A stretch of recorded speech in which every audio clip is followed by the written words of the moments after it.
ये कहानी मंगलपुर नाम के एक छोटे से गांव की है, जहां विजय नाम का एक गरीब किसान रहता था।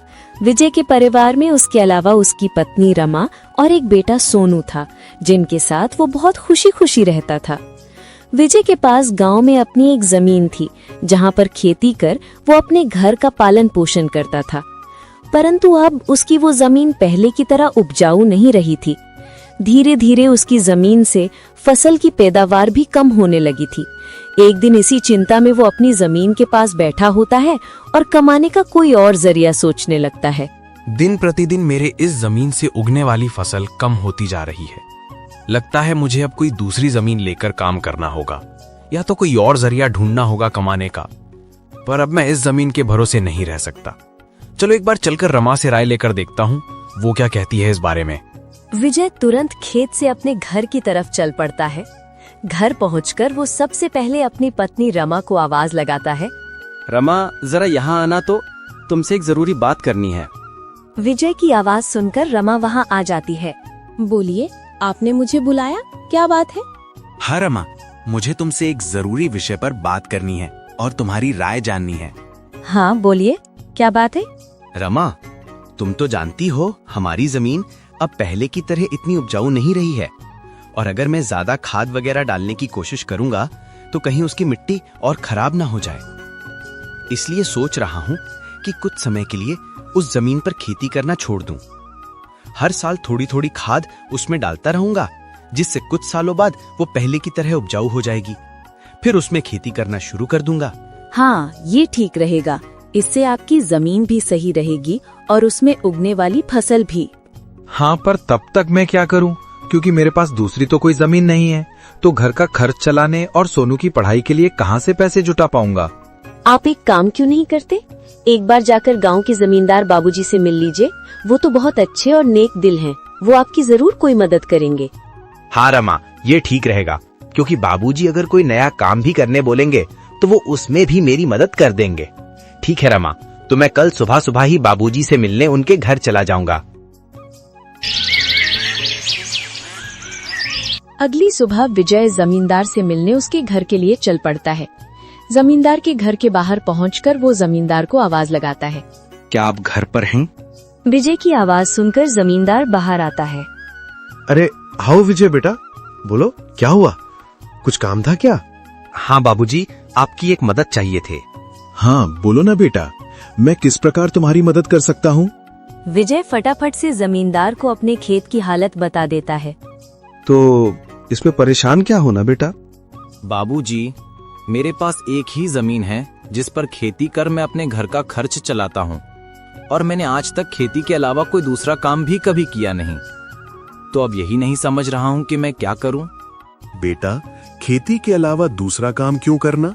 तुम एक काम करो, मेरे पास गांव के बाहर एक जमीन है, तुम उस पर खेती करो। बाबूजी, पर इससे तो आपका नुकसान हो जाएगा। नहीं बेटा, कोई नुकसान नहीं होगा। इसी बहाने तुम मेरी जमीन की देखरेख भी करोगे, क्योंकि अब तो मेरी उम्र भी हो गई है और मेरा बेटा भी शहर में रहता है। तो इससे तुम्हारा भी भला हो जाएगा और मेरी भी थोड़ी जिम्मेदारी कम रहेगी। ठीक है बाबूजी, अगर ऐसी बात है तो मैं कल से ही उस खेत पर काम करने चला जाऊंगा। विजय जमींदार को धन्यवाद कहकर वहाँ से अपने घर के लिए निकल जाता है। घर पहुंचकर वो रमा को सारी बात बता देता है। ये तो बहुत अच्छा है, यानी आपकी सारी चिंता ही खत्म हो गई। हाँ रमा, अब मैं बाबूजी के खेत पर बहुत मेहनत करूंगा और कोशिश करूंगा कि एक दो और खेत खरीद लूं, क्योंकि भविष्य में ऐसी समस्या आए तो उसके लिए हम तैयार रहें। अगली सुबह विजय जमींदार के खेत पर काम करने निकलने वाला होता है, तो सोचता है बाबूजी की जमीन गांव के बाहर है, तो शायद शाम को आते आते देर हो जाए, इसलिए रमा को बोलकर जाता हूँ। रमा, जरा यहाँ आना तो। विजय को बुलाता सुन रमा वहाँ आती है। आपने बुलाया मुझे? हाँ रमा, सुनो, अब बाबूजी का खेत गांव के बाहर है, तो मुझे शाम को घर लौटने में थोड़ी देर भी हो सकती है। तो अगर मुझे देर हो जाए तो तुम और सोनू खाना खाकर सो जाना। ठीक है, पर अपना ध्यान रखना। और हाँ, 1 मिनट रुकना, मैं आपके खाने का डिब्बा लेकर आती हूँ, वो लेकर ही जाना। फिर क्या था? विजय अपना खाने का डिब्बा लेकर गांव के बाहर वाली जमीन पर काम करने चल पड़ता है। चलते चलते कुछ समय बाद वो गांव के बाहर वाली जमीन पर पहुंच जाता है। चलो अब पहुंच गया हूं तो फटाफट से खेत पर काम करना शुरू कर देता हूं। विजय अपनी कुदाल उठाकर खेत पर काम करना शुरू कर देता है। विजय को अभी काम करते कुछ समय हुआ ही था कि तभी पीछे से एक सांप आकर उसे काट लेता है। सांप के काटने के कुछ समय में ही विजय चक्कर खाकर वहीं गिर जाता है। यहाँ विजय सांप के काटने से बेहोश हो चुका था, पर गांव के बाहर होने के कारण उसकी खबर अब तक उसके घर वालों को नहीं चलती है। सुबह की अब रात हो जाती है और रमा विजय का इंतजार कर रही होती है।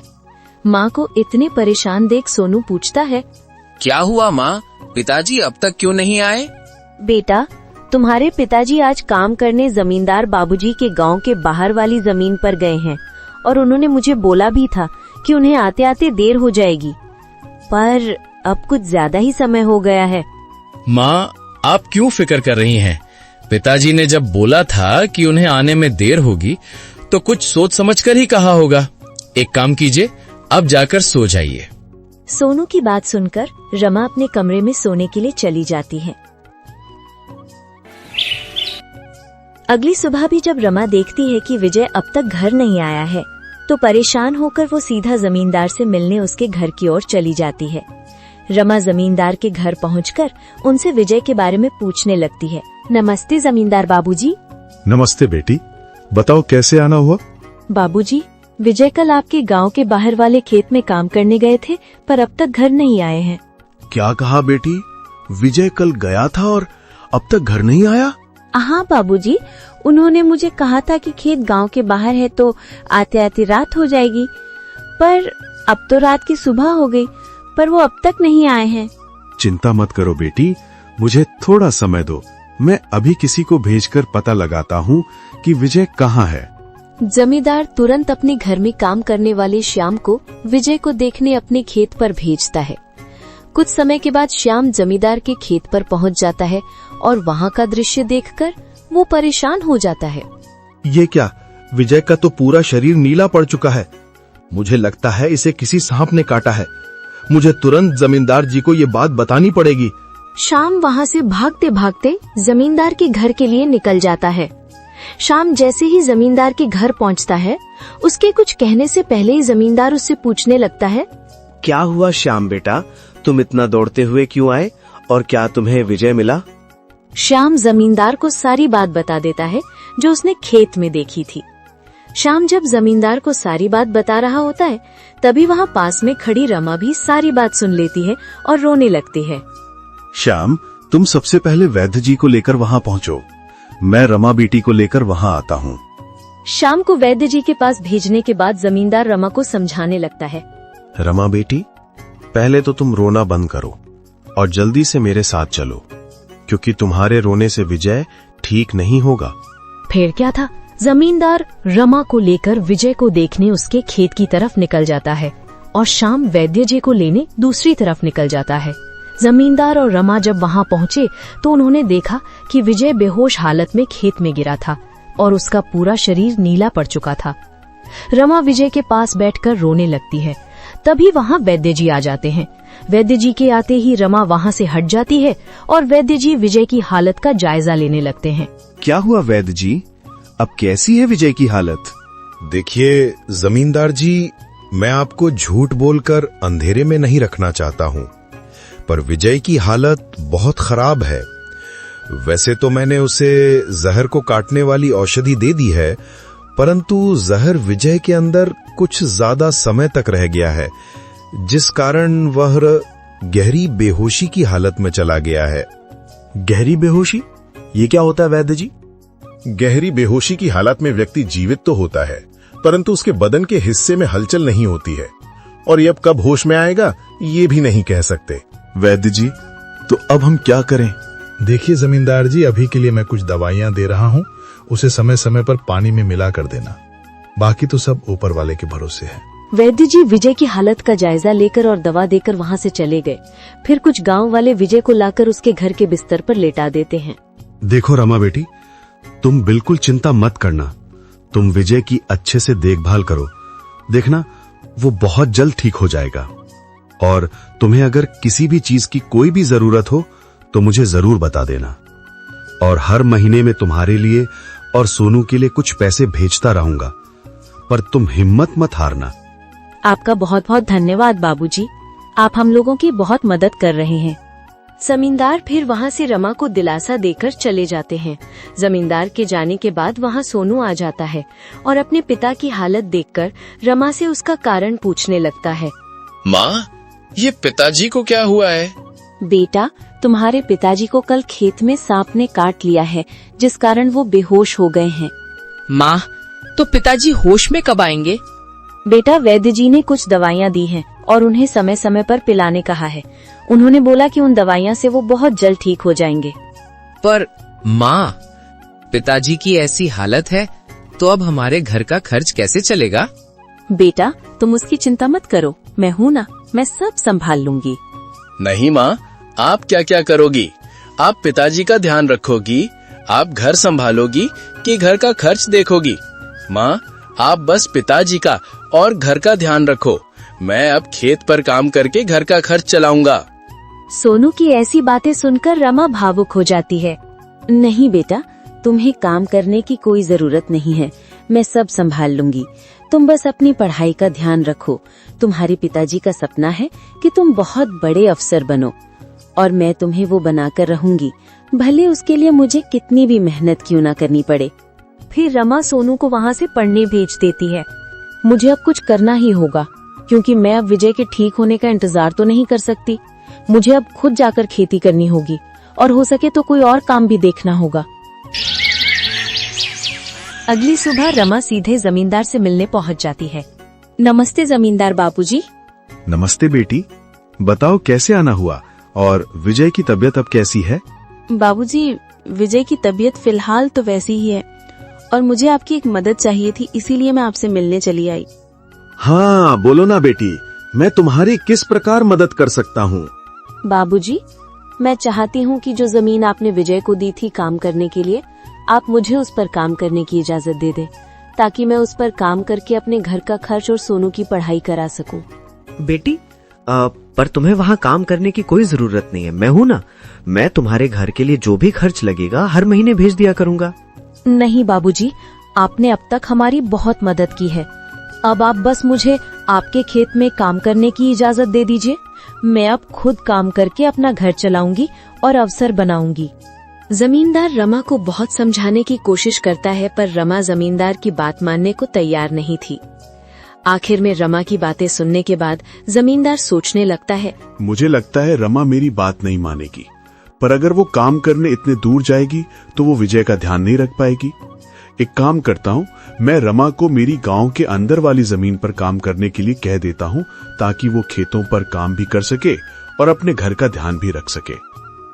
ठीक है रमा बेटी, मैं तुम्हें अपने खेत पर काम करने की इजाजत तो दे सकता हूँ, पर तुम्हें मेरी एक बात माननी होगी। हाँ बाबूजी, बोलिए ना। बेटी, तुम्हें मेरे गांव के बाहर वाले खेत पर काम करने की कोई जरूरत नहीं है। मेरे पास तुम्हारे घर के नजदीक भी एक खेत है, तुम वहां काम कर सकती हो, ताकि तुम अपने घर का और विजय का दोनों का ख्याल रख पाओगी। बाबूजी, ये तो और भी अच्छा रहेगा, इससे तो मेरी बहुत मदद हो जाएगी। बेटी, पर एक छोटी सी समस्या है, वो खेत बाहर वाले खेत से थोड़ा छोटा है। हाँ तो कोई बात नहीं है बाबूजी, वो खेत मेरे घर से नजदीक है, यही बहुत बड़ी बात है। मैं खेत में काम करने के साथ साथ दूसरे के घर का काम भी करना शुरू कर दूंगी, ताकि उन पैसों से मैं सोनू की पढ़ाई का खर्च निकाल सकूं। बेटी, पर तुम्हें इतना काम करने की क्या जरूरत है? बाबूजी, मुझे काम करना ही होगा। विजय का सपना था कि सोनू पढ़ लिख कर बड़ा आदमी बने। अगर मैं मेहनत नहीं करूंगी तो उसका सपना अधूरा रह जाएगा। सोनू की पढ़ाई के लिए और घर चलाने के लिए मुझे हर हाल में ये जिम्मेदारी उठानी पड़ेगी। जमींदार रमा के संकल्प और साहस से भावुक हो जाते हैं। ठीक है बेटी, तुम्हारी मेहनत देखकर मुझे पूरा भरोसा है कि तुम जरूर सफल होगी। मैं तुम्हारी हर संभव मदद करूंगा। तुम कड़ी मेहनत करो, भगवान भी तुम्हारे साथ हैं। रमा ने जमींदार के गांव के अंदर वाले खेत पर काम करना शुरू कर दिया। वो सुबह खेत पर काम करती और दोपहर के बाद गांव के घरों में सफाई और खाना बनाने जैसे छोटे मोटे काम करने जाती। धीरे धीरे रमा की मेहनत रंग लाने लगी। खेत में अच्छी फसल हुई, जिससे उसका घर चलने लगा और जो पैसे वो दूसरों के घरों में काम करके कमाती थी, वो सोनू की पढ़ाई में खर्च करने लगी। बेटा, मैं चाहती हूँ कि तुम मन लगाकर पढ़ाई करो। तुम्हारे पिताजी का सपना है कि तुम अफसर बनो।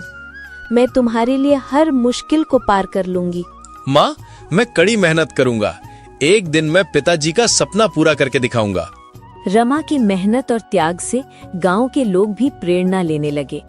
उन्होंने देखा कि कैसे एक माँ अब अपने परिवार के लिए हर कठिनाई का सामना कर रही है। इसी बीच विजय की हालत धीरे धीरे सुधरने लगी। वैद्य जी की दवाओं और रमा की देखभाल ने जहर का असर कम कर दिया। एक दिन अचानक विजय को होश आ गया। विजय को होश में आते देख रमा बहुत खुश हो गई। विजय, तुम्हें होश आ गया।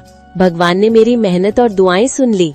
रमा, मैंने तुम्हें और सोनू को बहुत परेशान किया। नहीं विजय, तुम हमारी ताकत हो। जब तक तुम ठीक हो रहे थे, मैंने हर जिम्मेदारी संभाली और देखो अब सब कुछ ठीक हो रहा है। विजय धीरे धीरे पूरी तरह ठीक हो गया। उसने रमा की मेहनत और त्याग देखकर प्रण लिया कि अब वो उसके साथ कंधे से कंधा मिलाकर परिवार को आगे बढ़ाएगा। सोनू की पढ़ाई भी सफलतापूर्वक चलती रही और कुछ सालों बाद वो एक बड़ा अफसर बन गया। माँ, पिताजी, मैं आज जो कुछ भी हूँ वह आपकी मेहनत और त्याग के कारण हूँ।